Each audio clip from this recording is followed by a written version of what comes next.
Hello and welcome to today's academic success webinar session. Uh, we are going to talk about a very important topic that affects so many students when it comes to success, and that is how to overcome self-doubt and the fear of failure. Today, myself and our guest here for this topic work with students in a number of different ways. And this is something that is recurring when it comes to one of the challenges that students face. So we want to provide you with a wealth of information and strategies for how you can overcome this major obstacle that could stand between where you are today and success. So before we get started, there's going to be a link that's going to be able to take workshop attendance if that's a necessity for this workshop.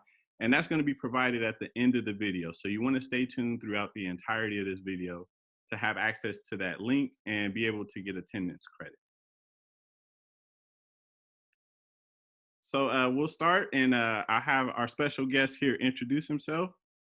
My name is William Hardaway. I coordinate tutoring in the Learning Center. So with that, I do like a lot of research on learning and memory. And I had, when Jamal approached me about this topic, I was, at the time, we were doing a lot of training on mental retrieval. And that's one of the strategies that y'all learn in here. But yeah, my experience with failure and self-doubt is I try to fail early and often because that's absolutely the best way you could possibly learn anything. And I'm Jamal Washington. I'm an academic coach in the SupportNet office at Fresno State. I also coordinate this series of academic success workshops. And when it comes to self-doubt and the fear of failure, it's been a critical point of how I've been able to learn and move through different challenges and obstacles. Sometimes that trial and error and figuring things out when you're faced with adversity, when things don't go right, is some of the biggest opportunities that I've had to learn valuable lessons and learn how to reach success. And so I found for myself that I welcome those challenges. I really see myself developing through those things. And because of those experiences, it's helped me to be able to speak to students as they go through those situations as well.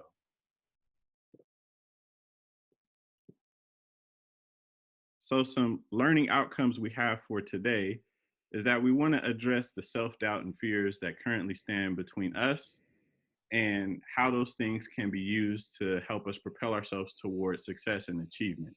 We also want to help you to gain an understanding of why it's necessary to embrace failure to reach a level of mastery, achievement, and specialization that we're all desiring when it comes to our college experience. We're also going to examine the contributing factors that fuel self-doubt and fear of failure and introduce some empowering methods to work through them. And we want to engage some critical application aspects from today's webinar. And we want to ignite the fearless next steps that are going to have to take place in order to reach success.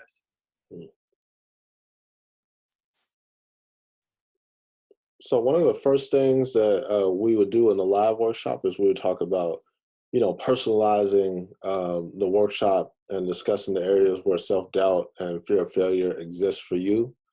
So what Jamal and I do is we'll talk about like where they exist for ourselves and maybe where we have heard other students talk about it existing. I think for me, it's where the fear of failure exists is like in like my legacy, like what I will leave behind. So, if I don't do this, like what are people going to think about me? Like what's my reputation going to be? If I don't succeed in this way, how will people perceive me? And so I think even though it's like legacy seems like a long-term thing, like I'll trick myself into believing that the next thing that I do is going to define who I am and define my entire identity. When in reality, like making mistakes and having setbacks is just a minor thing in the larger scheme of life. But if you don't put your mindset in check, like you could have that fear and it can be crippling to where you don't even move. Man, um, for myself, I feel like self doubt and the fear of failure, especially when it pertains to achievement in education and being successful as a college student, a lot of that self doubt and fear came from being the first generation college student, the oldest out of my siblings to go to college, and Mm. not really having a, a model to follow or pattern myself after. So for me, that self doubt and that fear of failure really came from feeling like I was in a situation where if I wasn't successful, I would let an entire community down. And I had people I was connected to, not only in my immediate family, but my church family, my family of friends and peers who maybe were really had these goals and anticipation of me to be extremely successful. And so every time there's a school break, you go back home and people want to know how's it going. And so to be at points where you don't reach what you've set out to achieve, or that others know that this is something you're working towards and it doesn't go that way, to me that self-doubt and fear of failure was really feeling like I let that entire community down with the goal that I had.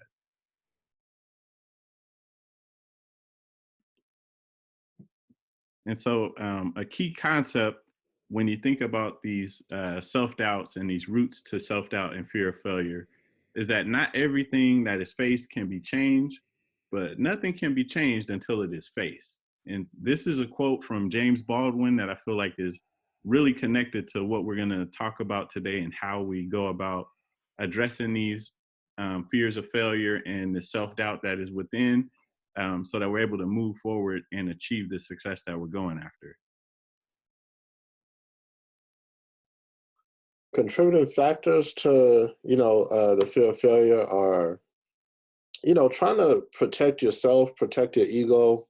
Really, this research that Jamal pulled was talking about people using it as a tool of self protection, and especially when it comes to achievement, because I used to do a lot of workshops for students who were in academic probation and disqual. Some of the work that Jamal is continuing now, and a lot of times students wouldn't do the assignment, and they were like, I feel like I didn't do it because I was procrastinating. And then as I would talk to them and have dialogue with them, what it would end up being is that if they did it and put 100% in and they failed, it says something about them and their identity. But if they kind of slacked off or did it last minute, then they had a built-in excuse to protect Mm, their identity and say, "Oh, well, if I would have studied in advance like that student did, I would have gotten an A two. Or if I would have just put the time in, I could have did it easy." And so, we do those things to protect our own ego, because we feel like if we do put 100% in and we fail, then it says something about us. But if we don't put that time in, then it says something about like the system or the professor, or you could just build in a bunch of excuses. a couple of methods that can help to reduce this fear of failure tie into what you were sharing. Um, the first one being that there is a no shame policy that you want to Mhm. operate by when it comes to reducing that fear of failure. So being a part of a group where failure isn't followed by laughter, ridicule, and embarrassment, this is really important. Sometimes we have a different identity outside of who we are academically and with our education. So I can remember being someone who saw themselves as a future superstar athlete, and so it was not cool to get A's and go above and beyond in class. And Mhm. so, like you were saying earlier, there's this built-in kind of protection from, well, if I don't get an A on there, I have a built-in excuse as to why my identity is in a different direction. But surrounding yourself with those who are going to help you to operate with this no shame policy is important. Method number two is to address the problem. So don't be an ostrich and bury yourself in the sand when things don't go well. Think about what you can do to make the situation better is going to be so important to face those fears and overcome the self doubt. You also want to position yourself for method number three, which is to learn from mistakes. And this is where you can really embrace, like Will was saying earlier, that uh, Yep. notion of being comfortable failing safely and failing often, because that leads to true learning. So, real failure is someone who has blundered and hasn't cashed in on that experience. Every opportunity after you finish college and beyond, every career is looking for someone with experience. And so if you have a lot of failures, you actually have a lot of experiences that you can bring up and use as tools to learn from. Method number four is don't bottle up. So you want to find someone that you can talk to. Some of the resources that you have connections to right now could include parents, friends, faculty, staff. You got support net. You got, after this webinar, you're going to be familiar with myself and William. So don't bottle up. Definitely find someone to talk to, because that's going to be a critical part of building that network of support for how you move forward. Method number five is that you want to question your fears. And specifically, you want to determine, are these fears irrational? Are they highly likely to come true? And if so, what can you do to minimize those situations where that fear isn't really something you should be that fearful about? Or what is it that is highly making this fear something that's a reality, and how can you minimize that? You have to question those fears. Method number six is to focus on what you can control. This is where you have the maximum ability to make change for a different outcome. A lot of things you worry about are outside of your hands, and they don't necessarily affect the chances that this is all going to ride on something out of your control. What you do have control over could be all of the things that will determine how you get to your success. So you really want to focus on that aspect when it comes to what it is you have to accomplish. Put 100% of yourself, 110% of yourself into the things that you do have control over, and let the cards fall where they may when it comes to those other factors that don't really have any control that you can influence. And the seventh method in this list here is to embrace the gray. So success and failure shouldn't be seen as just this uh, black and white kind of divided thing. It's not always all or nothing. And those kind of thought patterns can be what increases stress and anxiety. So really kind of embrace that gray. If you fall right in between this black and white area of success or failure, what is it about being in that gray that can be something that you can build from? That's an important mental adjustment to make, to really start to overcome this fear of failure and these self doubts. Definitely. So this is a study that was done, and it's talking about, a lot of students I talk to, not only will they procrastinate, but they will only engage in studying that make them feel like they're making progress, or make them feel good that they're making gains in knowledge. And oftentimes, with the analogy I'll give students, that if you're reading and you're rereading notes and you're taking notes, and that's how you're studying, and one, if you're doing it last minute, that's another issue. But even if you're doing that regularly, but you're not getting the results on exams, you're basically trying to play basketball with a golf ball. Like you're not preparing for the actual game you will be playing. So practice testing is super important, because the more you do it, the more you're not going to have less anxiety in a testing environment, the more used to a testing environment you're going to be. And the reason why we don't do it is for what I was kind of talking about earlier.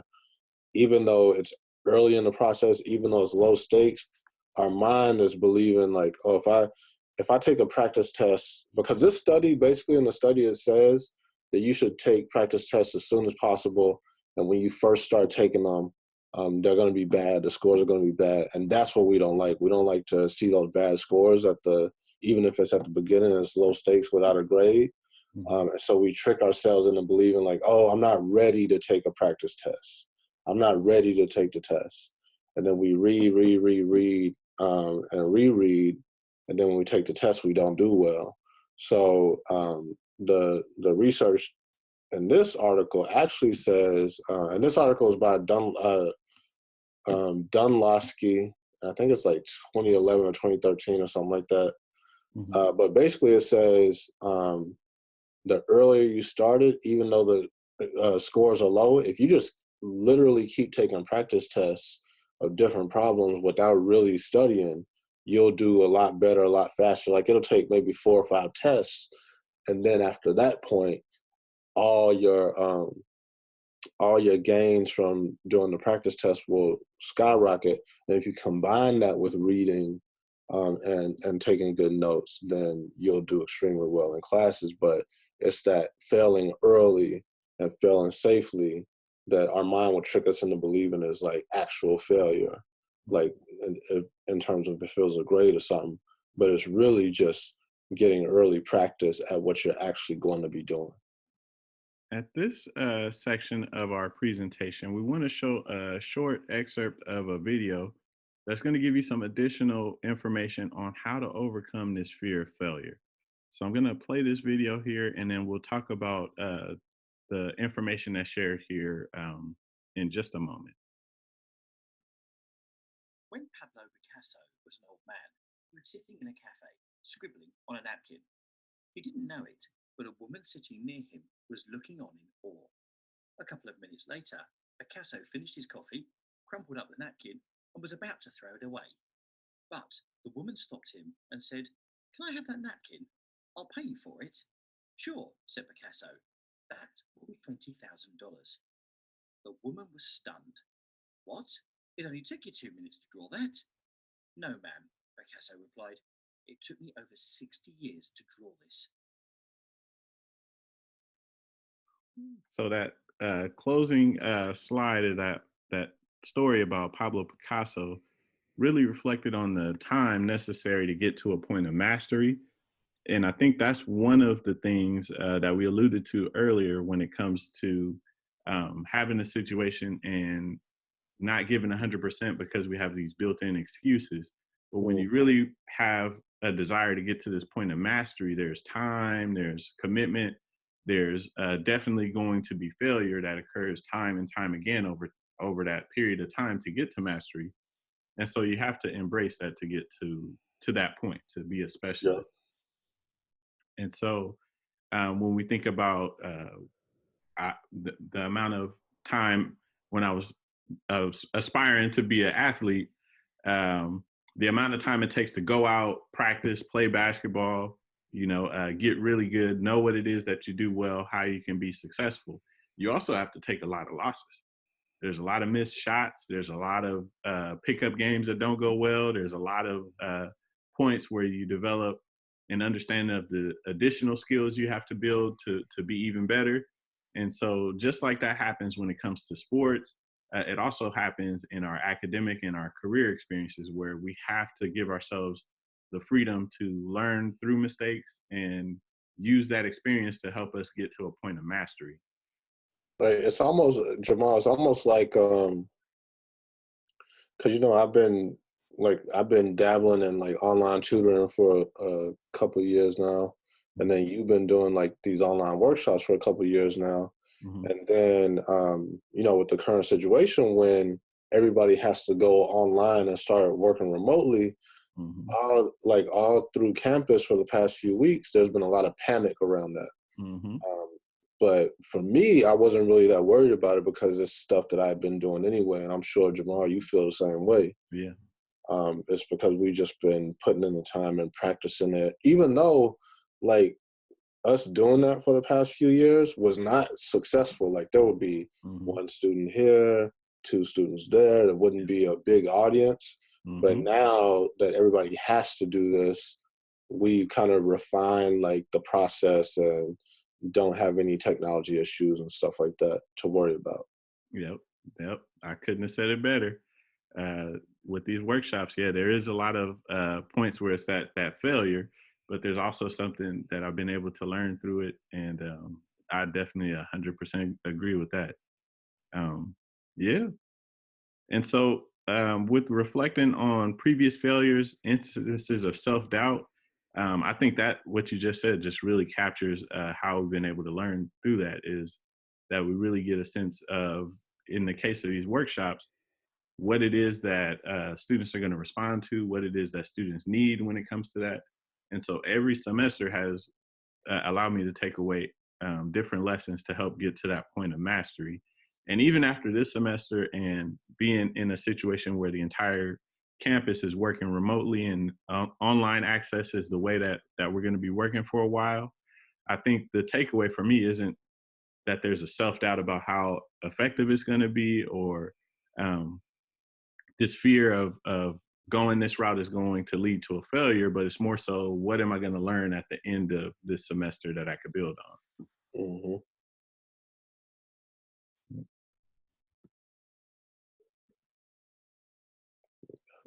Hmm. This is kind of like what we've been talking about: fail early, fail often, fail safely.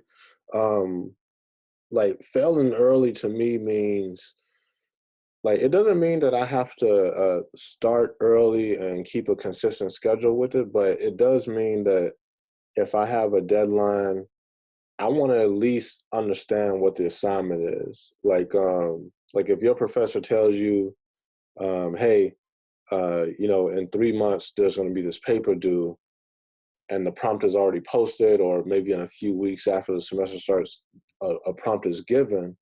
Like, just go read the prompt. Like, read and understand what the paper is going to be about, because if you do that, your brain is going to pick up on cues that connect to that prompt as you're just kind of going about your day.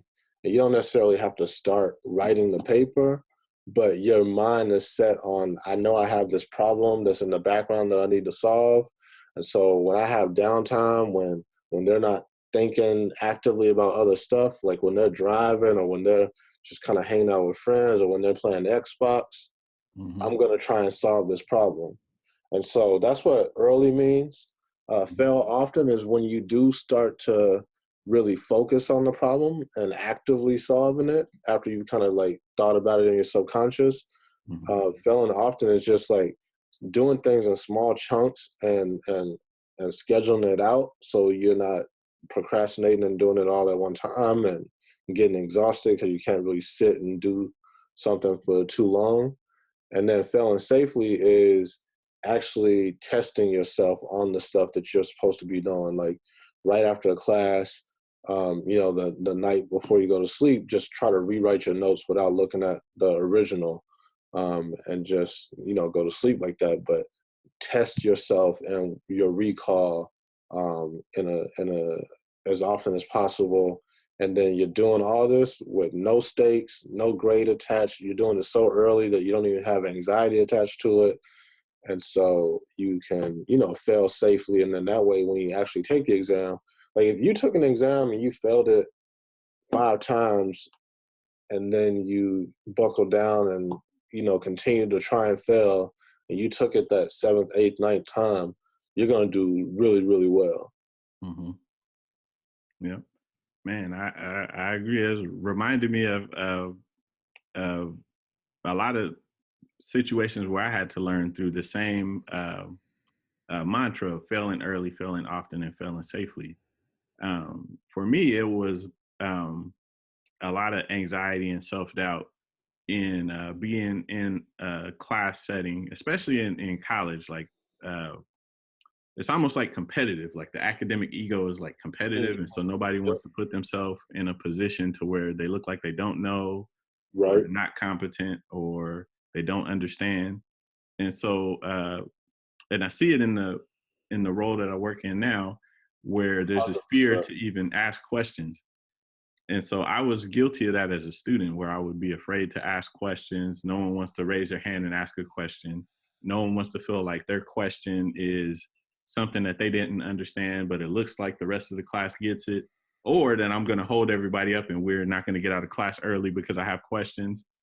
But when it comes to that failing early, what I discovered is that I have to take the chance and embrace that early failure, the judgment that you feel like people are going to have when you ask a question or when you don't understand something, and you acknowledge that early.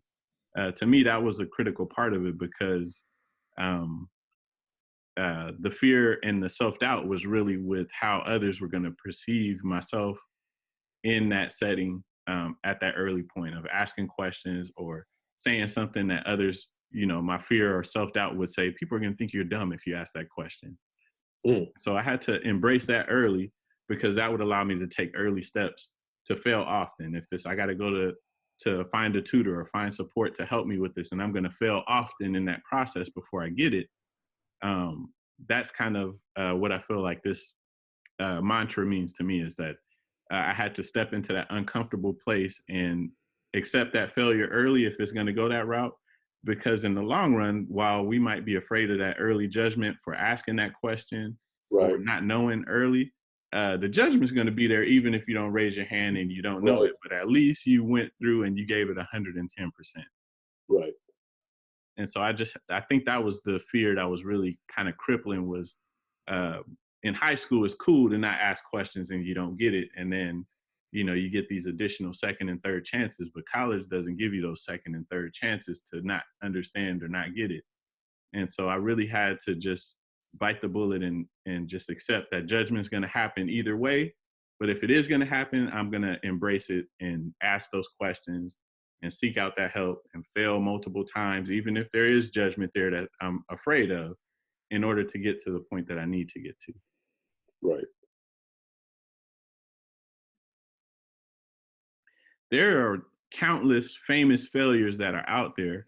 And so, as they say, impossible happens every day. And all of these famous failures had a point where something that they really were invested in didn't go well at some point in their career. So we have, I'll choose a few here, but we have Oprah Winfrey, who's one of my favorites here on this list.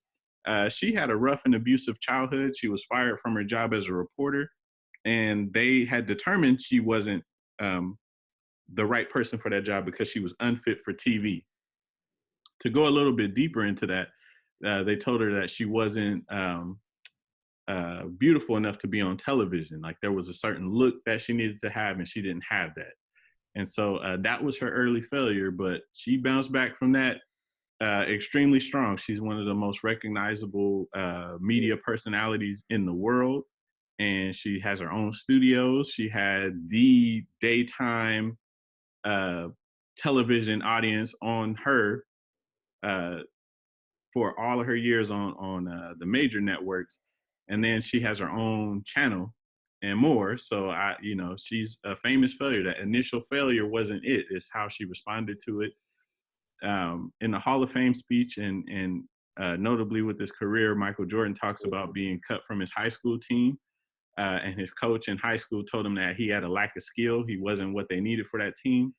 And he went home, and he'll tell you he went in his room, he cried, but it's the Michael Jordan that came out, the resolve he had, that really determined who he became from that point forward, and the Hall of Fame career that he was able to carve out, and probably one of the greatest basketball talents ever.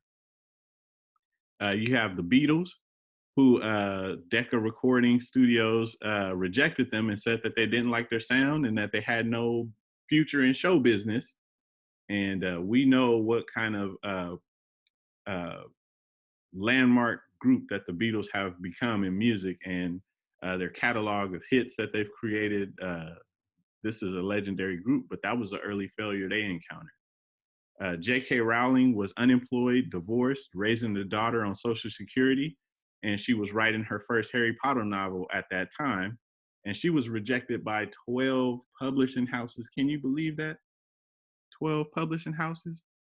And, once it took off, she was beyond the sky with that limit. She was extremely successful from there. So these are some famous failures on this list here. And failure was just an early failure. They weren't failures at the end of their career, but they had to embrace and create a resolve out of that initial failure to be able to move to the heights that they were able to achieve in their careers. And with this, it captions at the bottom of this image here that if you've never failed, you've never tried anything new.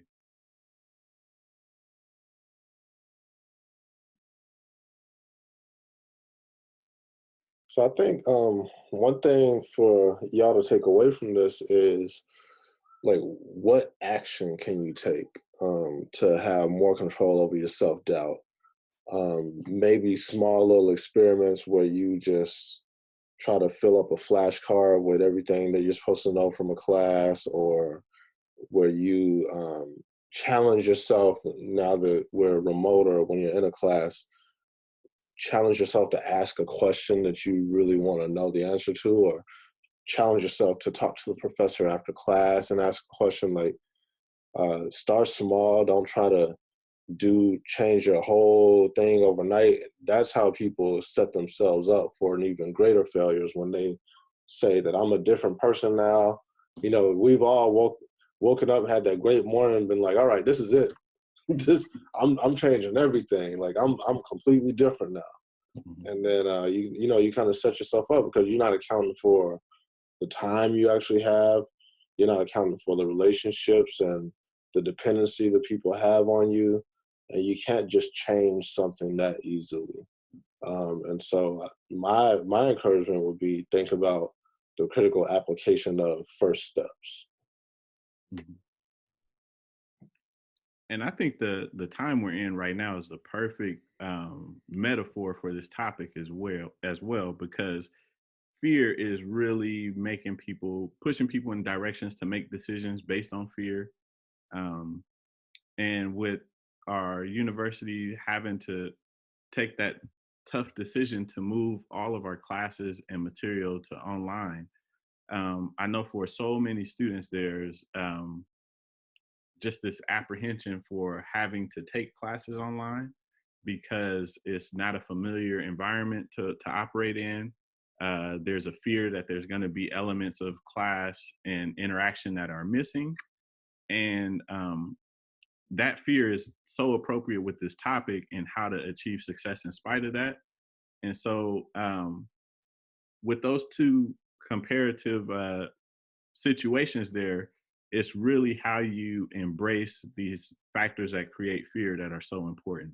And so, starting small, like you stated, Will, and starting with those first steps. What are some of the first things that can happen? What is something that I can have as a benchmark for next Friday? What can I achieve next Friday with um, taking on this fear that I have? What is a goal that I could set for myself? And not necessarily put so much pressure on the long term goal, but maybe the more immediate goals, and use that to be a catalyst to start some momentum towards success is really important. And sometimes it's our own mind and our own thoughts and our own perceptions that create that fear. So it could also mean that we have to prove to ourselves that that is not true.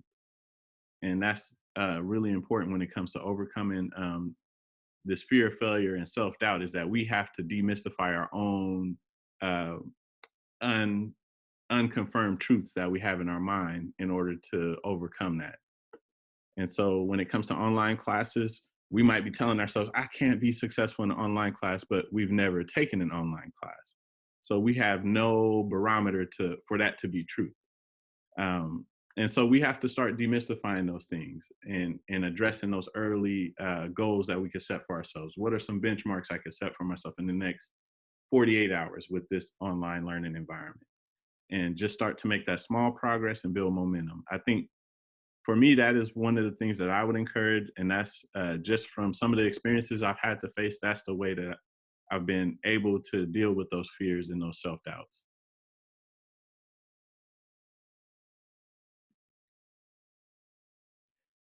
So this is we're wrapping up here towards the end of this workshop. And as we stated earlier, to receive workshop attendance, what you're going to want to do is enter this link, the bit.ly link that is on the screen here. And there's going to be about 7 to 8 questions that follow up our workshop series and the information you've received today on this topic of overcoming self-doubt and fear of failure. So this feedback helps us to understand what it is that was a positive takeaway. What are some areas where we can improve? So we have no fears when it comes to hearing how we can improve, but this is really going to be valuable. And one of the most important things as you complete the survey is that the first question is going to ask to enter your student ID number. So please make sure that you enter your student ID number correctly when you do that. If you do not have your student ID number or you can't retrieve it, you can go ahead and enter your student email address, your Fresno State email, and we'll be able to log attendance that way. But be extremely careful when it comes to entering your student ID number. Misentering numbers for your student ID could lead to where we are unable to log attendance for you. So you want to be particularly careful with that step. But we'd love to hear your feedback from today's webinar. I want to thank Will for taking time out today to join us here for this topic. And if you need to reach us, my email as well as Will's email are located earlier in the workshop video. So feel free to rewind it back to the beginning. Send us an email. We'll be accessible throughout the semester remotely. So email is one of the best ways to reach us. And we look forward to continue being partnered towards your success at Fresno State. All right. Thank y'all.